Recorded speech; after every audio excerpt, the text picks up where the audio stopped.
welcome back to another episode of the 2020 podcast, Canada's #1 optometry podcast. I am your host, Dr. Harbir. Thank you so much, as always, guys, for joining me here to learn and to grow, taking this very important time out of your day to join me.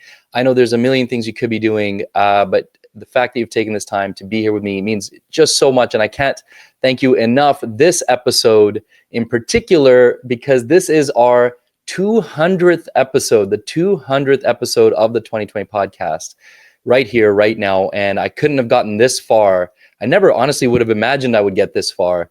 7 years ago, when I started the podcast in October of 2018, I just sort of was trying to see where I might get. And if I got to 50 episodes, I would be absolutely ecstatic and would have felt so proud of myself.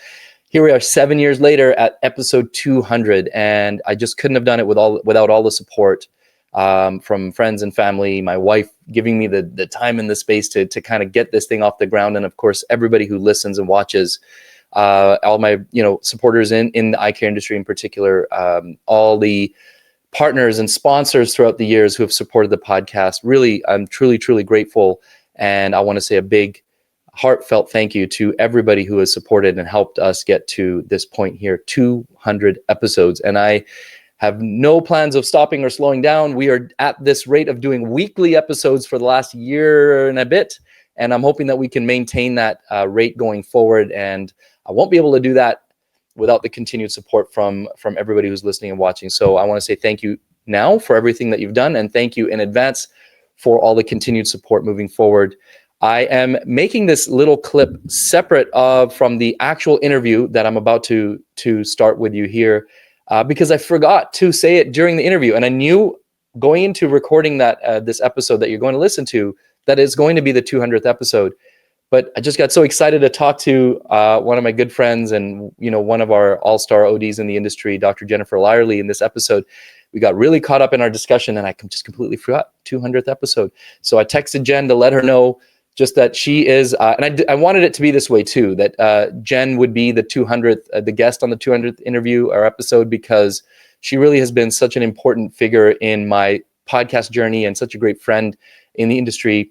Obviously, Dr. Daryl Glover has been one of the most instrumental people, but he and Jen are partners and co-founders of Defocus Media, and Defocus Media has been so important in the support and helping me get the 2020 podcast off the ground and its continued growth over the years. So big thanks to Daryl, of course, and to Jen, who is our esteemed guest in this episode. I think you're going to love this episode. We talk a lot about myopia management, the business of myopia management. How do you look at certain metrics? How do you know if you're doing well, if you're actually,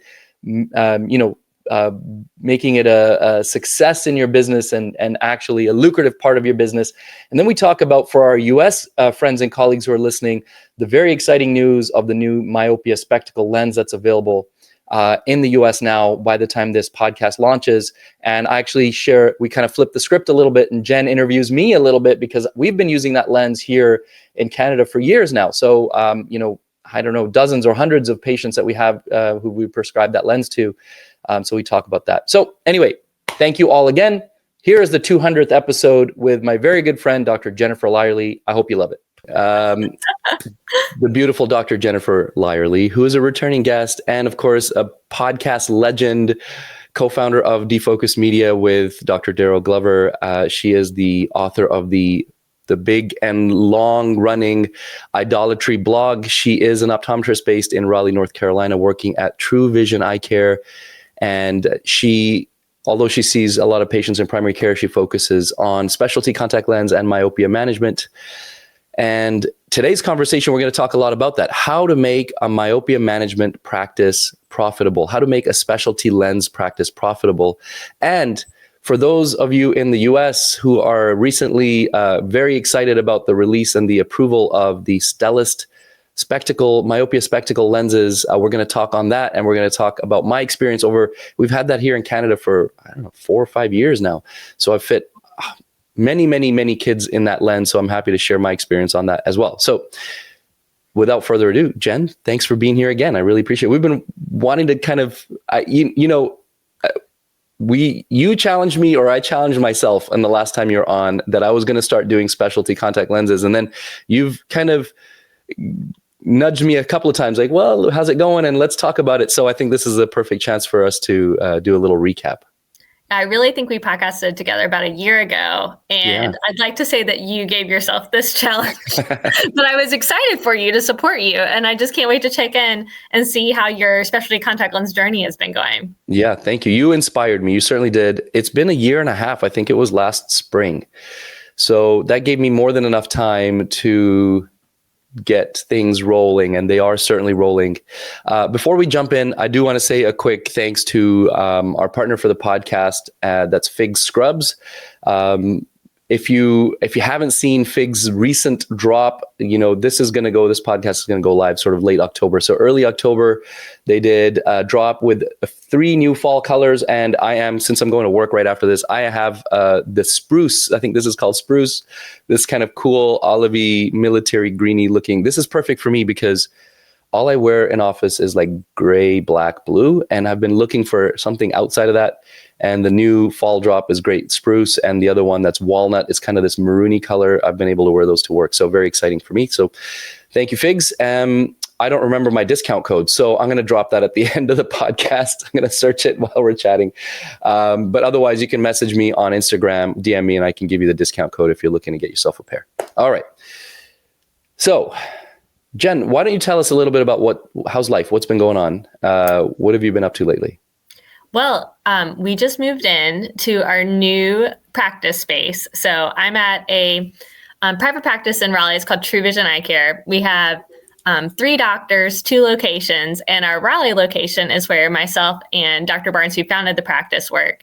And we, for about a year and a half now, knew we were moving into a larger space in our same kind of shopping center that we were in. A larger space became available and we wanted to build out. And we officially moved in 3 weeks ago. So it's been a big journey, but it looks gorgeous, and just kind of getting everything officially, like all the little details put back together, like making sure the computers print to the printers we want them to, and all that annoying IT stuff. That's stuff that people don't talk about, but what a pain in the neck sometimes. It's such a pain. The printer's not printing correctly. Which printer did I just send that to? Right, getting everything networked is like, it's something that you don't talk about much when we talk about setting up a practice, but key little things that make a person happy at work. Yeah. So we're in that stage. Well, congratulations. I can't wait to see it. But that's a really great sign, that a practice is doing well, is that you need a bigger space and that you can afford to build out a bigger space, right? It's always maybe a bit of a wish that, sure, I'd love to move into another space, but the cost of building and all the stuff that goes into moving, it's a lot of stuff. So good for you guys. And a little shout out if anyone's listening and I was like, man, I would love to move to Raleigh, or I live in Raleigh now and I would love to change up where I'm practicing. We're hiring. There we go. Perfect. Love it. You're a podcast host when you can just plug things like that off the cuff. That's great. Definitely. From what I've seen, North Carolina looks like a beautiful place. I happen to know a few amazing doctors who work out there, and certainly if you're in the Raleigh area, make sure you give Jen a shout, because I would imagine it's pretty fun working with her. Yeah, we're going to have a great time. So, and it's a wonderful, North Carolina's great. I know Canada also great. So yes, we are lucky to practice where we do. We are. Vancouver is an absolutely beautiful, beautiful place to live. So yeah, if you happen to be in the Vancouver area and looking for work, just give me a shout too. So let's talk. Okay. I want to talk about specialty care, in particular myopia and specialty lenses, since that's what you're really into.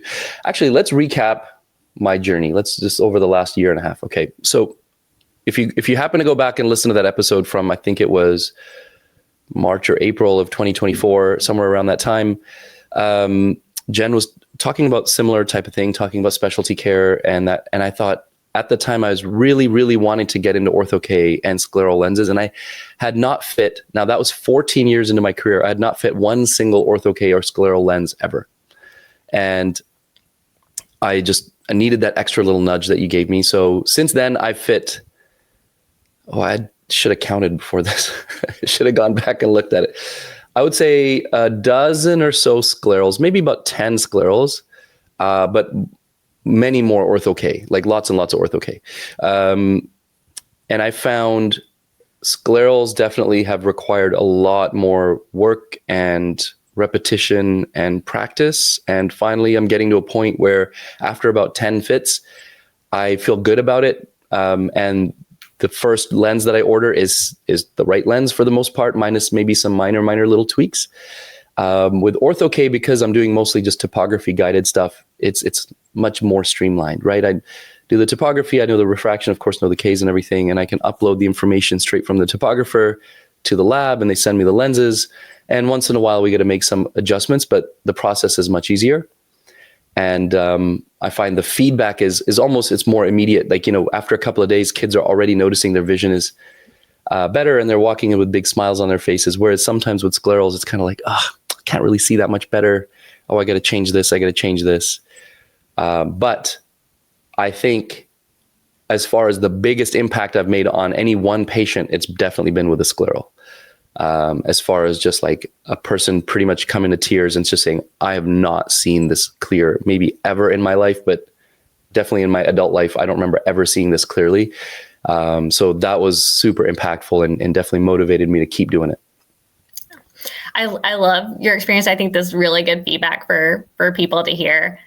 As you've probably found with your scleral lenses, a lot of these patients that you're fitting with the regular corneas have a lot of higher order aberrations and more than just the visual demands that a scleral alone can fix. I know there are some higher order aberration options with scleral lens fitting, but that's kind of even like a more advanced level of fitting and fees associated. So I would just encourage you when you're talking about sclerals to a patient, if they're seeing better than 20/30, they may love sclerals, they may not. They may actually get more induced aberrations than what's improving their vision. I would definitely be hesitant to fit a 20/20 person in a scleral. If they're seeing 20/40 or worse, there's a very good chance they're going to love scleral lenses because that's going to give them a meaningful improvement in their vision. Then you have to deal with all the hassle, of course, of getting them in, and getting them out's not so bad, but there's a learning curve, as your patients say, that sometimes they'll come in and even if they're seeing great, they're like, you know what, this is just a lot of work on my side. And so they really have to have a visual improvement to want to go through all of that work. Yeah, absolutely. It is a lot of work. I do tell patients it's a big commitment, learning how to get them in and out. And, essentially you're going to be wearing these full time if everything goes well. So you want to have to be ready for that commitment. Definitely in an Ortho-K, that's going to be the case. And funny enough, I've had those experiences. I think it's probably guaranteed you're going to have these experiences when you start fitting sclerals, but I just was like, I want to fit anybody who's open to trying sclerals. And I soon learned that it's better that I really screen carefully ahead of time. I did have a patient who was like 20/25 minus, and she's like borderline keratoconic, and just glasses were not cutting it. Soft lenses were not doing it. Her SIL was not super high, but nothing was really working well. And the scleral lens fit was kind of a pain, because it was, a couple of letters better. But I did get her seeing about 20/20 minus. And she appreciated it, but it wasn't enough for like the amount of time that we spent. And, it wasn't as wow factor as that patient who was a 20/50 best corrected in his glasses and now 20/20/25, right? That person is just singing praises, he's shouting it from the rooftops. So we need more of those.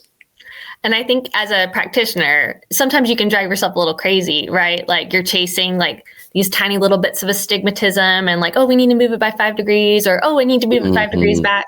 And at the end of the day, it's higher order aberrations and you'll never be able to fix it. And I think it's good just to kind of have that reassurance to tell the patient, like, I understand it's not a perfect 20/20.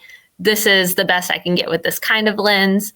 But there are new and exciting things coming for higher order aberrations that in future we can re-explore. We just don't have access to that yet. And maybe someone in your area is doing it. I know I have one doctor in my area who's doing higher order aberration lenses now, but it's we're talking about $5,000 to $8,000 contact lenses here. So absolutely. Sometimes when I share that price, they're like, these are pretty good actually. Yeah. Yes, exactly. Everybody's got a limit. And actually, to give a quick shout out on that note, so if you're listening to this, if you wanted to learn a bit more about higher order aberrations, if you go back, I think it's probably 6 or 8 episodes. I did a couple episodes with a doctor here locally named Dr. Peter Perpick, who is a specialty lens guy, and he has the Ovitz machine for higher order aberrations. And so we actually had one episode sort of dedicated to talking about HOAs and what it causes and how to fix it. So if you want to learn a little bit more about that, go back and listen to that. But certainly a big part of the conversation, and I've learned, just like you said, Jen, you don't realize that when somebody's seeing blurry, when they're seeing 20/40, it's kind of covering up a lot of this stuff. Yeah. It's covering up some of the HOAs and maybe some of the other issues you have. When you put on a lens and now they're seeing 20/20, all of a sudden, all these things kind of become much more apparent. It's kind of like a person who gets cataract surgery, and like all of a sudden they can see their floaters or they can see other issues. It's a lot like that. So you do have to be a little bit careful with it. Luckily, there's a robust return policy. And I always tell my patients this up front when we fit, like I have, depending on the lab you're using, between 90 and 120 days for us to decide, are we going to keep this lens? Are we going to make exchanges? Are we going to return this lens for your money back? Because if you're not happy, let's return them. You don't have to keep something that's not making your life better. And I feel like that really reassures, but you got to be on track of that warranty. And I think that's, you've probably seen this in your own practice. Someone's got to take responsibility. For me, it's me, but maybe you have a staff member that you've empowered on like, when does the warranty date end?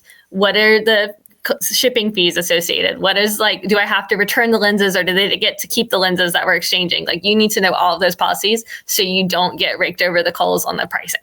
Yes. So, for those, hopefully whoever's listening is kind of interested in sclerals and maybe getting into it if you're not already, but or specialty lenses in general. But that warranty period, super important. And I was just speaking with a colleague just last week, and who's really into specialty lenses as well. And she said the same thing. You really got to be on top of the warranty because you need to take advantage of it.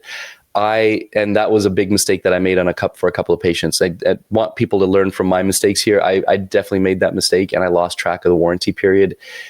And we're stuck with the lenses, right? So sometimes the labs are they'll be accommodating and flexible, and they say, okay, well, look, I'll let you make another exchange. But you certainly can't return them now because it's been this long. So that's definitely something to be on top of. And I think something when we're setting up any kind of specialty practice in our clinic is to have these protocols really well written down. And so staff or whoever understands, like, okay, when I order a lens, I should pay attention to, and in our EMR now, what we'll do is lenses have arrived. Okay, so now I put into the EMR, the lenses have arrived. I call the patient to tell the lenses have arrived. And then I put what we call a task in our system for like 90 days from now to say warranty expires 30 days from now. And so that we're kind of on top of like, okay, where are we at with the fit? Do we need to make any exchanges or returns because we only got 30 days left? So those types of things have to be built into our SOPs. Otherwise, I've lost track of at least 3 of those warranties. And luckily, maybe one patient has a set of lenses that she doesn't wear, but otherwise the rest of them have all done pretty well. That's great. Yeah. What was I going to say about the warranty thing? The fees. Okay. So we can't talk about, so the other thing, when we're talking about setting up SOPs and protocols and all these things, of course, fees are a big part of it. Let's get a little bit into fees and how we determine fees. One thing I want to just say, I know we probably should be careful about talking exactly about dollar amounts, and we don't want to be price fixing and that kind of thing, but we're talking across the continent here, so I don't think it's going to be exactly the same for us. But tell me what you think about how I do this. We have what we call a fitting fee, which is basically a deposit, is non-refundable fee that kind of covers my side of things. So if we do go past the warranty period and we can't return the lenses, for me, the fees, I didn't lose anything on this. And then we have the cost of the goods. So and then that'll be a separate fee to the patient. So they'll pay the deposit or the fitting fee up front. And then when the lenses arrive, we do the training and all that kind of stuff. And then they pay the second fee, which is the potentially refundable part of the equation. That's very similar to how we're doing it. Obviously, with your fitting or evaluation fee, in order to calculate out how much that should be, you've got to think about how many times are you going to see this patient back. Now, and honestly, think worst case scenario. Mm-hmm. Maybe you are going to get it in 1 to 2 fits, but there's a reason that the lab is not giving you a 120-day warranty period because they are generous. Okay. It's because it's going to take quite some time for them to make the lens, for them to ship it to you, and to make the small detail adjustments that really maximize vision and comfort. It's very common for me to see a follow-up with a scleral lens, especially 3 or 4 times. Mm-hmm. Okay. Because I am a perfectionist and I will get that thing real dialed in, and they're going to have a fabulous lens. Okay. At the end of it. Of course. But that's 3 or 4 visits. And so you need to know, how much does each visit cost your practice, where that's a person that you're seeing for a no charge or included follow-up versus a patient that you could be seeing and fitting them in glasses or contact lenses or any other thing. So you need to know how much each appointment slot is worth in your office, to be able to calculate what a scleral lens patient coming in 4 additional times would be worth as an evaluation fee, because that's what you're losing, if you will, by continuing to see that patient for those number of follow-ups. So that's actually a really great, that's a really important thing to think about. So initially when I got into this, I was like, wow, we charge, $2,000, $2,500, whatever the number might be for specialty contact lenses. That's a lot of revenue. Great. Except when you've had to see the patient back 4 or 5 times, now it's like, okay, well, how much revenue could I have generated from 4 or 5 regular eye exams? And how does that compare? So I think, the terms that I've learned and been hearing a bit more of is chair cost, and of course, revenue per patient. I'm sure everybody's familiar with that KPI, that metric.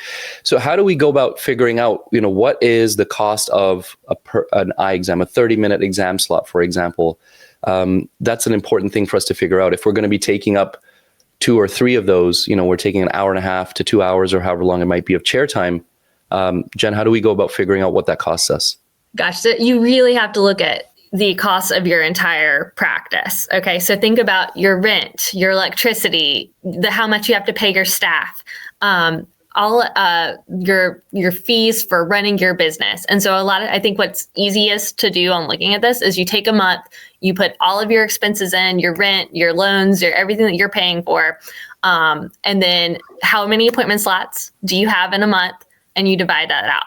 And that is the cost of you seeing each patient. And that number might surprise you on how expensive that number is. I know when we did the numbers on us, I was like, oh shoot, yeah, like each appointment slot. And that is just to keep the lights on. That's just to pay your staff. That is no profit. That is your minimum cost that you must be generating for each patient to stay in business.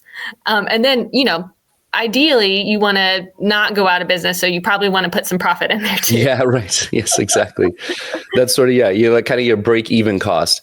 And so when you're doing that, you're taking, as you said, your rent, and so are you taking in like your like equipment leases and all that kind of stuff into account? So is that all your like Optimap? Yeah, I would add up all your bills at the end of the month and then divide it out by the number of patient slots that you have in a month. And that is your chair. Got you. So that's per exam slot, how much, what your cost is.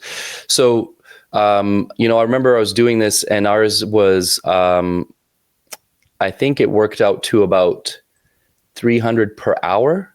Mm-hmm. So that sounds right. Yes. $150 per 30-minute exam slot. That's very much what our calculation was like, within like $10. Yeah. Yeah. So our, ballpark, it was in that range, and I was doing a bit of a rough calculation. I wasn't being too, I took all those things into account, but I was like, if it was, $97, I just sort of rounded up to 100 kind of thing. But yeah, so it really opened my eyes when I saw that, because we see a lot of children, and because we do myopia management, then I started to wonder, like, we're losing money on some of these kids' eye exams because we're not billing as much as we should. Our myopia management fees are maybe just where they need to be, but definitely could be higher. But when we're taking into account how many scleral lens visits or follow-ups for Ortho-K, it really helped me get a better idea of what our fees should be. So I think, for your fee, exactly, like these are the numbers you need to keep in mind. And when you do it that way, I think it's easier to, like, let's say, you get pushback from a patient about how much it's going to cost. I can very much with confidence say, like, in my heart, I know that's not too expensive.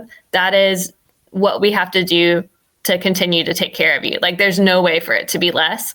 We've done the math. I know I can't do it for any less than this. And I think for me, it really helped. So our owner, Dr. Barnes, doing that calculation, showing me those numbers, I understood, and I could with confidence tell patients if I got pushback, like, I understand this is the best that I can do. There's no discounts. There's nothing I can do for less than this. We've done the math, and I know that this is the absolute minimum we can charge and still stay in business. That is, it is very black and white for us at that point. I wonder, does that land with the patient? Do you actually say something to that effect to the patient? You know, this is kind of the best we can do because, like, for us to stay in business and for, you know, for us to provide this service.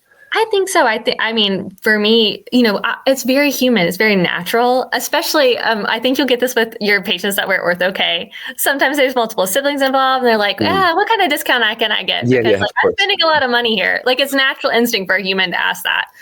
And I don't want to make anyone feel uncomfortable. I don't want them to be upset, you know, with my response to that. But I'm like, honestly, when we look at the math on how much this costs and how much each visit costs, we've done the math, and I can with 100% confidence tell you there is no way for us to charge any less than what we do.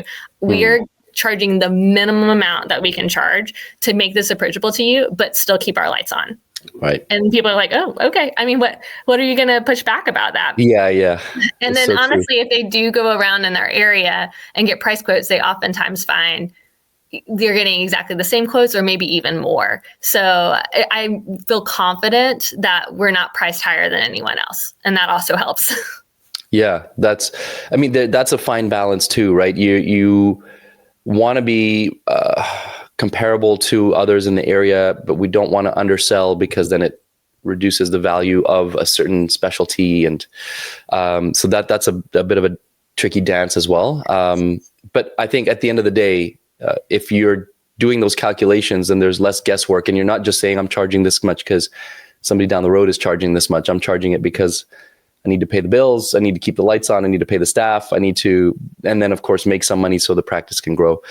What about revenue per patient? Does that come into factor here? Do you look at that more, or do you just look at the chair costs and then add like a certain percentage above that when you're setting your fees? I think you do have to keep in mind revenue per patient a little bit in how, not necessarily on the pricing of what each specialty or lens is going to be priced in your system, but in like how much does a specialty practice benefit your practice? Okay. And for us, sometimes when we look at the numbers, it really, you know, maybe my whole day shouldn't be a scleral contact lenses, right? Like some scheduling things, we need to take this into account. And so some doctors will set certain appointment slots for certain things because timing wise and revenue wise, your kind of money flow coming in that day, if you're seeing a ton of follow-up visits for scleral and Ortho-K fits, that's not going to be a really great day for you. So you need to kind of balance your schedule as well. And there are some practices that do purely specialty fits, but I think for many doctors, they may look at it and their revenue per patient and say, you know what, it kind of works out better if I have a mix each day and not totally stack my day one way or the other.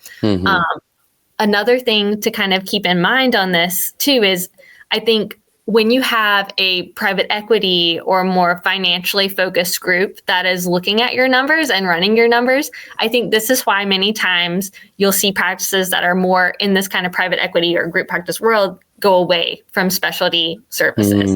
Because there is, like, when you run the numbers on it, not necessarily is it making your practice more profitable. And it probably is a cleaner, more upfront profit for you to see just primary care patients. And I think there's a lot of this that you want to make sure that it's profitable for you and not losing money, of course, but you're doing it because you're passionate about it and you want to. And I think anybody who's like a math person would probably look at the numbers and say, you just need to see glasses patients and not do this if they were caring about the math and not caring about the patient. Right. That's where things get a little bit tricky, right? When you're head versus heart, and you have something. So I love doing specialty contact lens now, especially like I was saying, Ortho-K and myopia management's a big part of our practice.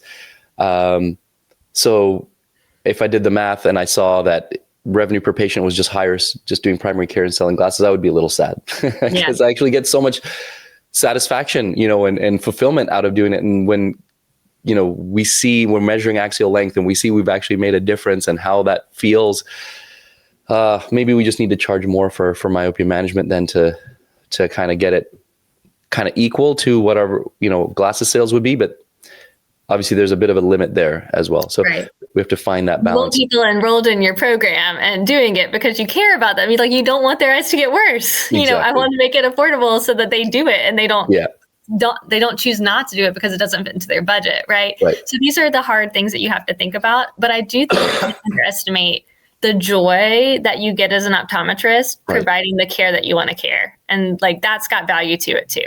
It does. It really does. Especially again, now this many years into my career, I was doing myopia management for the last 5-6 years, 7-8 years with various other tools, which we're going to get into a bit more now. Atropine and then soft lenses and spectacles we've had now for a while, and then Ortho-K only recently. But it was at Ortho-K when I leaned into Ortho-K and I had to learn something new is when all of a sudden I felt this kind of rejuvenated passion and energy going to work. And actually, I think my patient base has really shifted in the last few years to, I'm going to say it's probably 50% kids, meaning under 15. So it's quite a lot of kids now. And so I've been trying to figure out how to make that part of the practice more profitable. So anyways, there's a lot of fulfillment and enjoyment in that area. So you have to keep that in mind too. It's not exactly a hard calculation, but as far as it's not a tangible calculation, but you do have to kind of add that in there. Okay, maybe if I make a little less money, but I get way more fulfillment, it's probably worth it. But if you're working for free, it's probably not worth it. So you got to figure that out.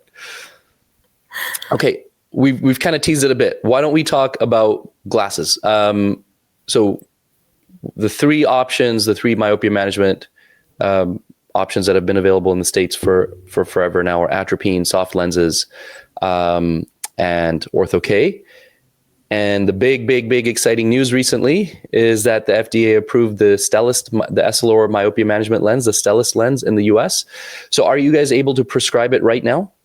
Not yet. So my word on the street is maybe as early as the end of the year, but maybe more like Q1 2026. Got it. Right okay, so this is good timing then. Yeah. Yeah, we have no pricing. We have no idea exactly how to prescribe it. We can't get it yet, but hopefully very soon. It's approved. So we're just waiting on everything else now.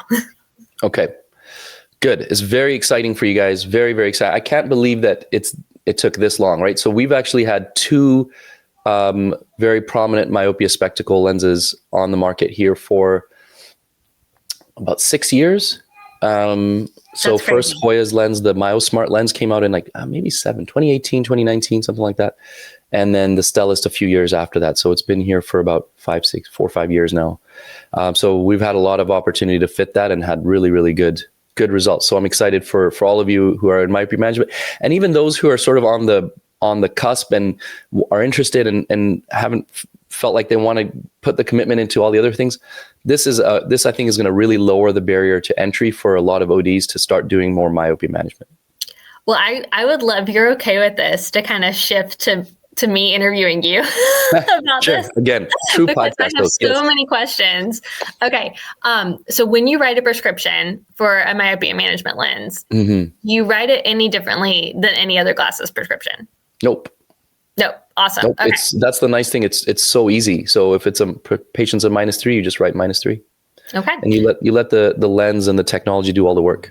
Is there any specific measurement that, you're needing to get an optical that's different than any other glasses? In the optical, yeah, they'll have to do some additional measurements, right? So with the Stellest lens, so if you're familiar with the technology, it's HALT, highly aspherical lenslet technology.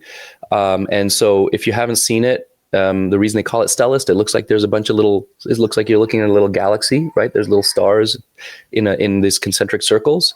I can't remember how many, 100 or hundreds of little dots? 1,021 highly aspheric lenslets arranged in 11 rings. 1,021. 1,021. There you go. You're ready to speak on it. I love that. I'm ready. I've like researched this. I just am ready to prescribe. Yeah. And so each of those little dots is highly aspherical, and it creates, I can't remember the ad, +3 or something kind of ad, somewhere in that range. Do you remember that number? It's proprietary. They don't share that. Okay. Well, it's meant to be something in that kind of range. And so what it does is, so the concept here that we're working with is peripheral myopic defocus, right? We want to bring that hyperopic defocus in to become myopic defocus. So all those little plus dots are bringing the peripheral rays inside the retina. And then, of course, the goal is to slow down axial elongation. But in the center, you have that, if you remember, I don't remember how many millimeters of a central clear zone. Sorry, I've spoken on this lens pardon me? I think it's 9 millimeters. Sounds about right. I've spoken on this lens, I don't know how many times, and I still don't, because it just shows up on the slide and I say, okay, it's 9 millimeters. But you have that central clear zone. So in the optical, of course, that clear zone has to really line up with the pupil. And so you have to pick a frame that's the appropriate size. You have to order the blank that's the appropriate size, and then you have to make sure that the clear zone lines up with the pupil. It's very important to do that so the patient has clear central vision. So it's easy to do, though. The lab, they provide you with all the information, and our opticians it's really minimal extra work for them now, but you do have to keep that in mind when you're ordering the lenses. So what kind of follow-up are you needing to do? Like, the patients get the glasses and they're great, and you see them in 6 months, or what is your usual cadence? Yeah, so my cadence, the follow-up cadence is whatever I would do for any given myopia management patient. So if it's a low risk, low progression, I'll probably do a 6-month follow-up. If it's high risk, high progression, then likely 3 months, maybe sooner if I just need to make sure that they're maybe a month if I feel like they need to be adapting to the lens. I know that Essilor gives, it's kind of nice to give these little booklet things for kids to parents to bring in, so you can write the prescription each visit. And I think they recommend something like a 1-week follow-up, but I think that's meant to be more with the optician, just to check the fit of the frame and the lenses. And then, but now my cadence is whatever my myopia management follow-up is. It's less to do with the glasses, more to do with the myopia. Yeah. Do you, and I'm sure this is going to be doctor to doctor how they choose things. Do you enroll them in a myopia management program separate from the cost of the glasses, or does your cost of the glasses include the myopia management program? You're right, doctor to doctor. And even for us, it's different for each of our practices. So when a patient, so in our private practice, when a patient is purchasing a product, spectacle lenses, MySight contacts, Ortho-K, we wrap their myopia management fee into the product. So we just kind of charge a little bit more to account for all of that. In our sublease practice, we do it separately. So because of course we won't be selling the glasses, so we just have our separate myopia management program. And then product fees are a separate thing, right? So we have it kind of different modalities for each practice, and you just have to find what works best for you and for your practice and your demographics. But we do charge per visit is the way we do it. So we've kind of toyed with and this is, again, that's just general myopia management fees and setting kind of procedures for different people. But we tried the global kind of annual fee. There was a lot of sticker shock. Parents were kind of uncomfortable with paying that up front. So then we just split it to a per visit fee. And parents seem to be a little more comfortable with that. Got it. Yeah, this will be interesting for us to navigate. And the same kind of things that we're doing with contact lenses and Ortho-K, like you said, like how do we split that up to make it most successful and palatable for a parent to want to continue to come in for their follow-up visits to make sure this technology is working well. Yeah, absolutely. Do you have any, like, what's been patient reception? Do kids feel like they see well out of the glasses, or do you get complaints about the vision, or? I feel like we're going to have to get Essilor to sponsor this podcast. Now, all of a sudden I'm like, I would say, okay, for either of the brands. How about that? I'm kidding. In general, the two spectacle lenses that we've used for years now, Myosmart from Hoya or Stellest from Essilor has been almost 100% adaptation and acceptance. It's been really, really good. Really, really good.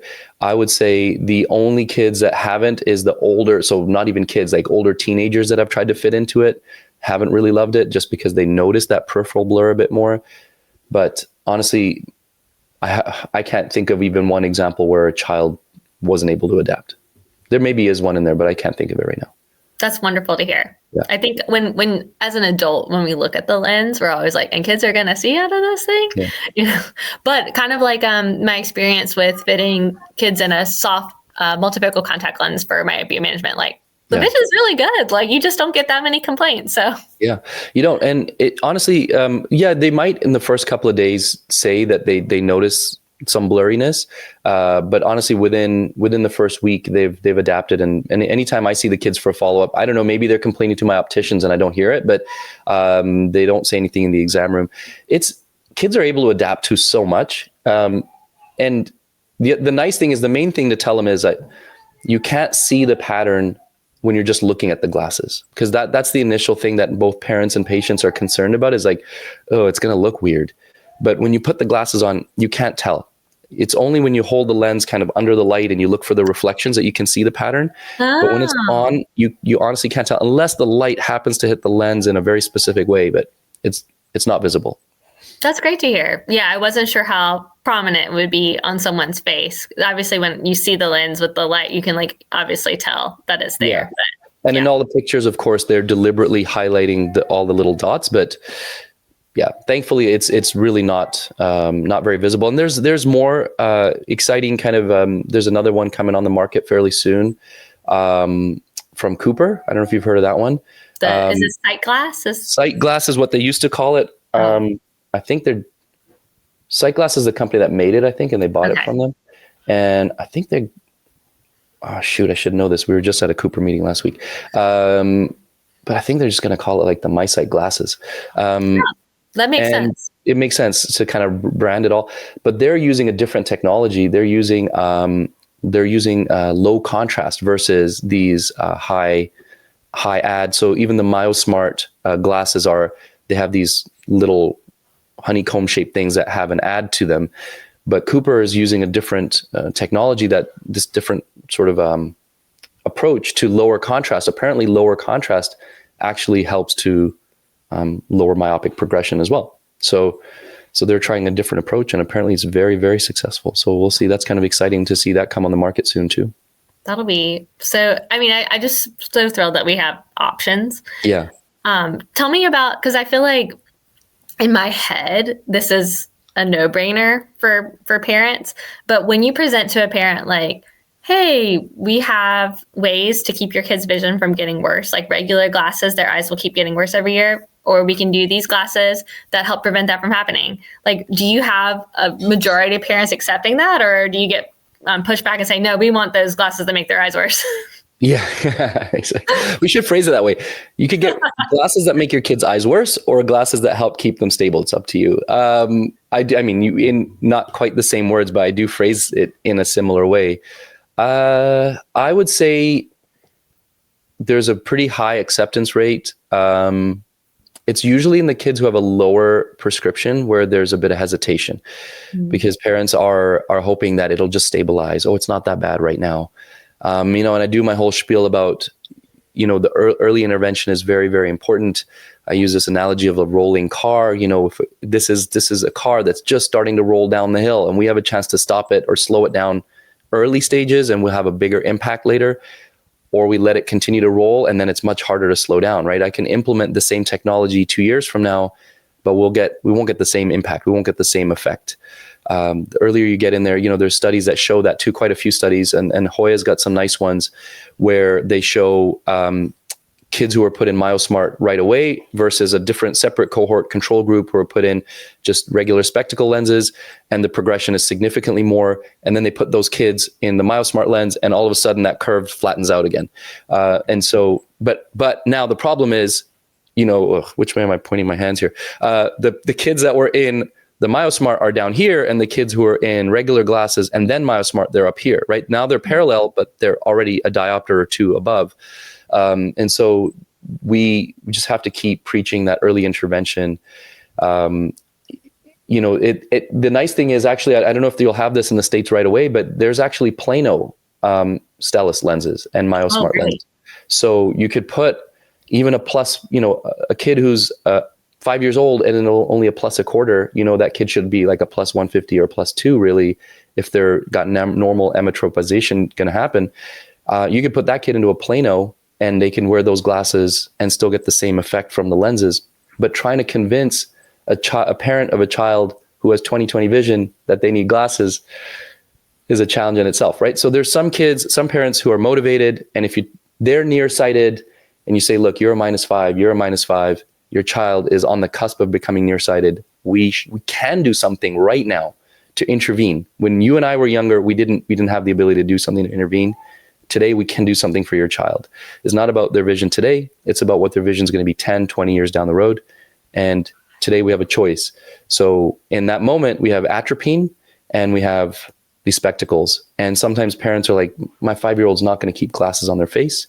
So as we know, Jen, what's the best treatment option? It's the one that, whatever the best compliance is, right? So, at this moment, atropine is going to be the best option for this child if you're going to put the drops in every night. Right. So we have that discussion. And again, it's tough for a parent of a 5-year-old who has great vision to make a decision to put a pharmaceutical agent in their eye every night for who knows how long. But we have that conversation and at the very least, by having that conversation, that seed's been planted. So next year when they come in, if there's been a bit of progression, they're more open to that conversation again. I do think, it's just so awesome for parents who are really motivated, because I do have some parents who are so worried because their prescription is so high and their child right now has perfect vision. And they're like, I just want to do anything I can to keep it perfect. Like, I don't want to wait till the myopia starts. Right. And they may be so motivated to, like you said, do glasses when available here in the US, or right now they're doing atropine for their children. I look at my own self. I'm a -2. My husband's a Plano. I don't have my 6-year-old daughter on preventative atropine, right? And so these are calculations that each parent and their own genetic history and their own fears are going to play into. And I don't think there's a right or wrong, but it's just awesome for people that are scared and are really motivated that I have something that I can offer them if that's what they want to do. But it's always Absolutely. Their choice. Yeah, always about offering and providing the options and then letting parents make the choice. I think that's the best we can do in most cases. But as I was saying kind of near the beginning, the glasses option has really lowered the barrier to entry and helped. It's just such a common thing that we know glasses. And so if a child is nearsighted and you're talking about contacts versus glasses versus atropine, the glasses are sort of the safe bet and the non-invasive option.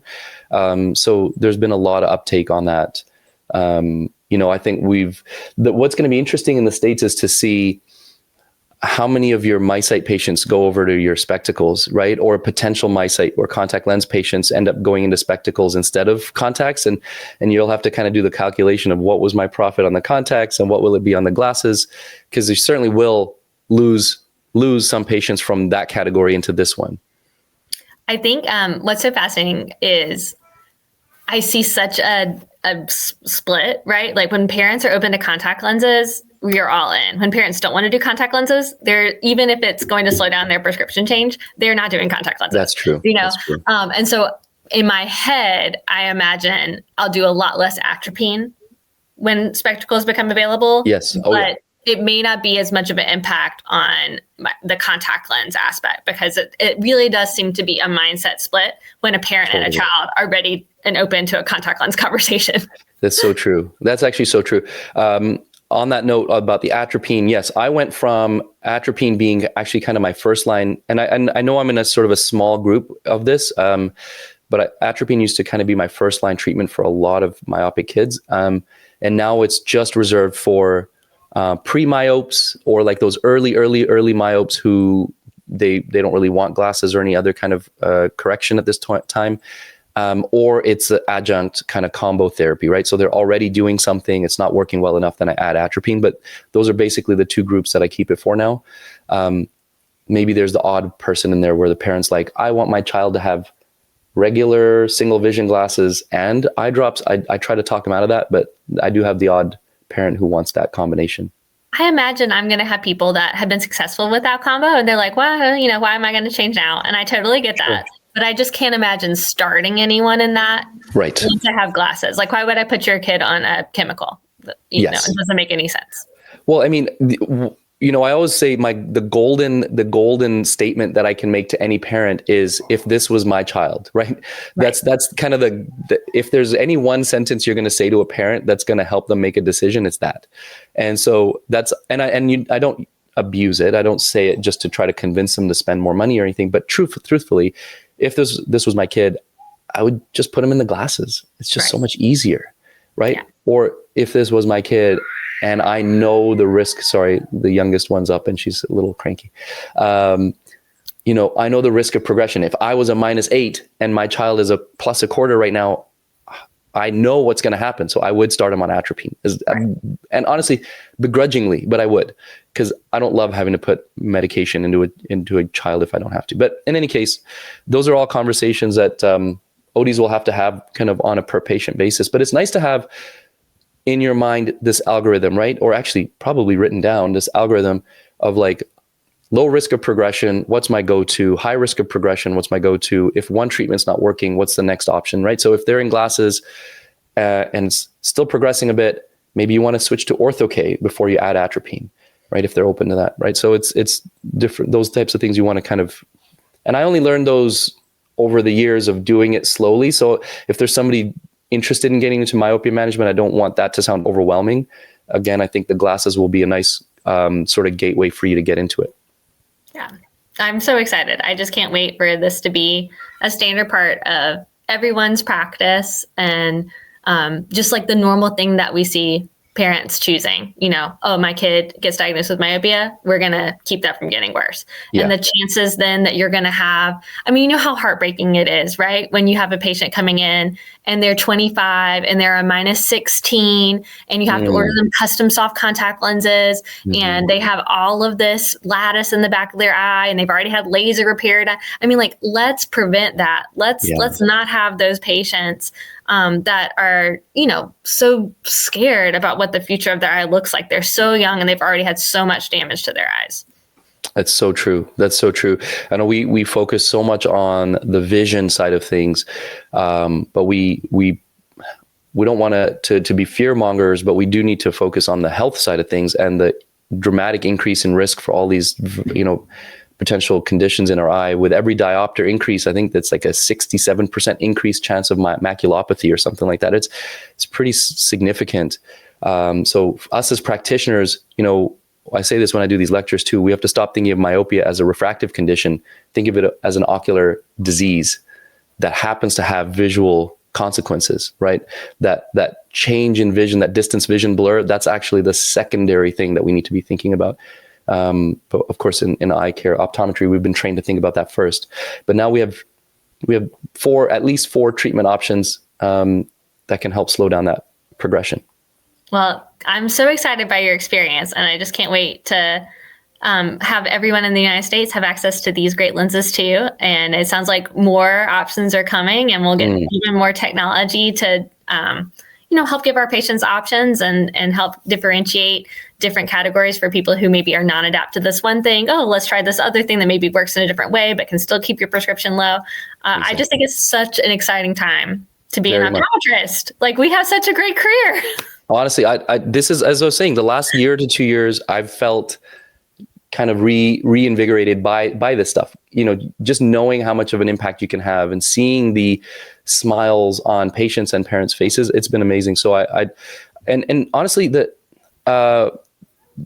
percentage of optometrists, I know we talk about it quite a lot, but it still seems like the percentage of ODs across North America who are really leaning into myopia management is still really low. The opportunity is massive.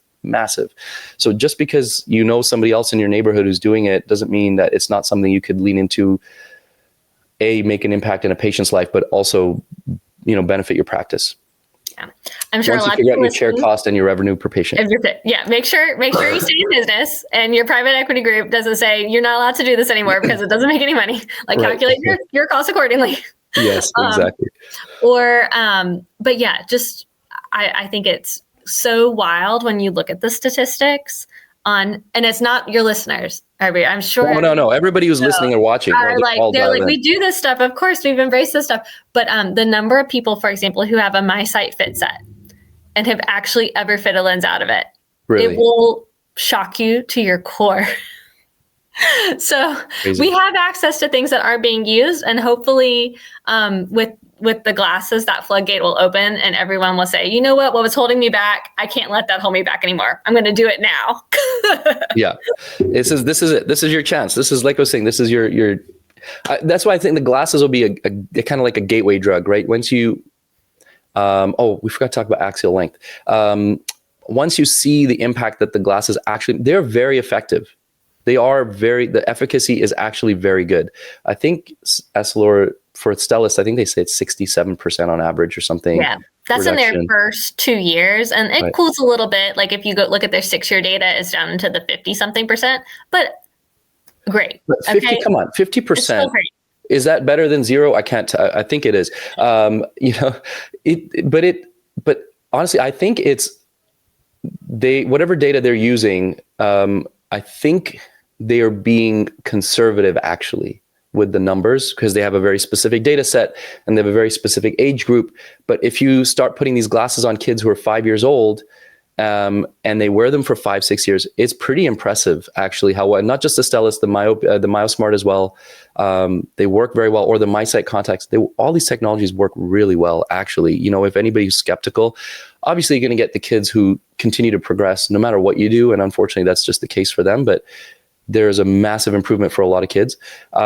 Axial length, we're kind of hitting time here, but I wanted to bring this up. I've had a few people messaging me from the States recently as Stellest has gotten this approval.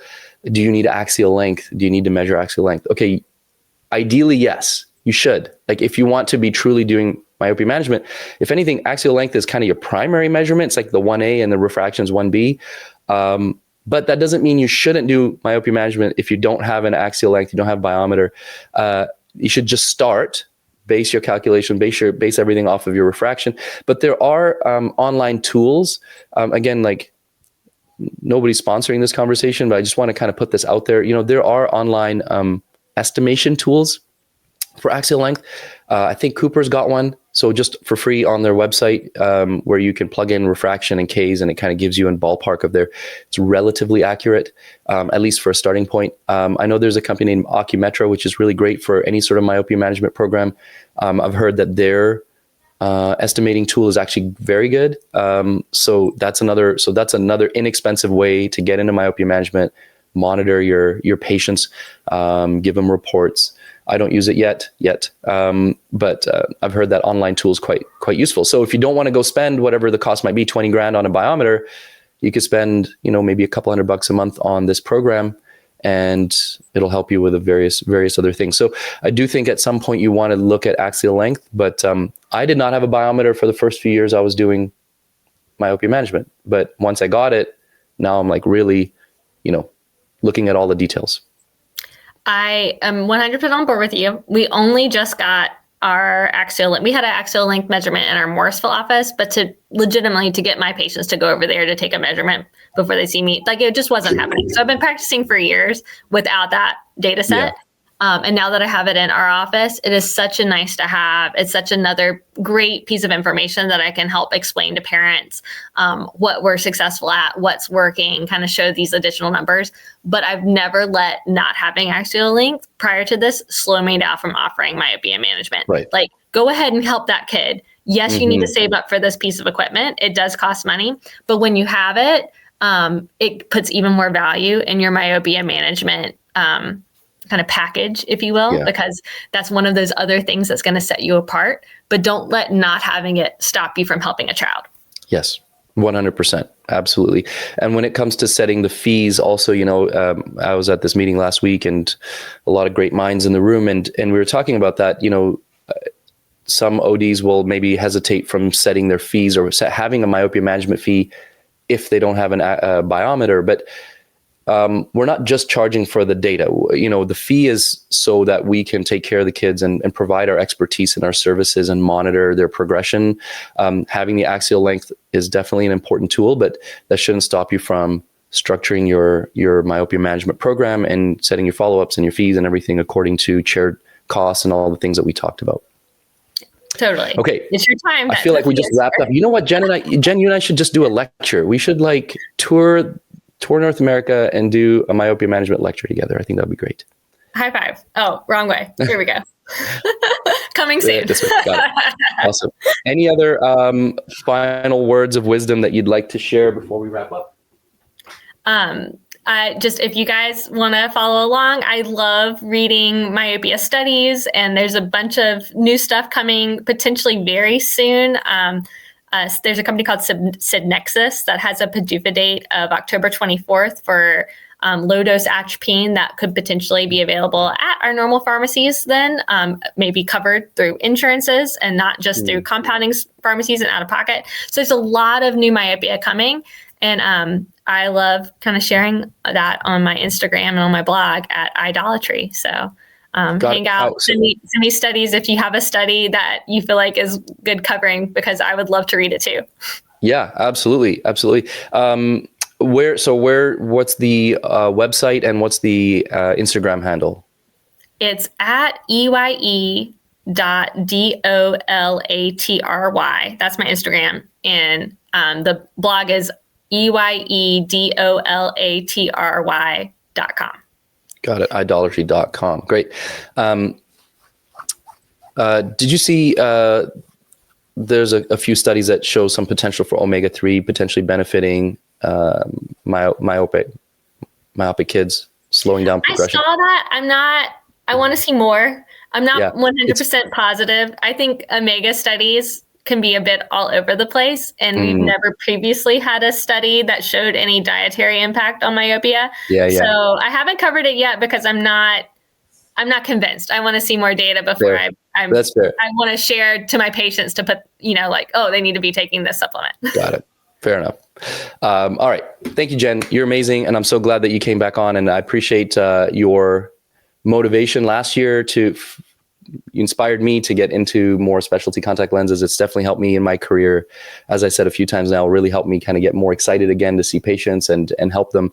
So thank you for all of that. And thank you for everything that you do in the industry, whether it's through Defocus, through your blog, everything else. So thank you for everything. And thank you to everybody who's listening and watching to the 2020 podcast, Canada's #1 optometry podcast. We'll see you guys in the next episode.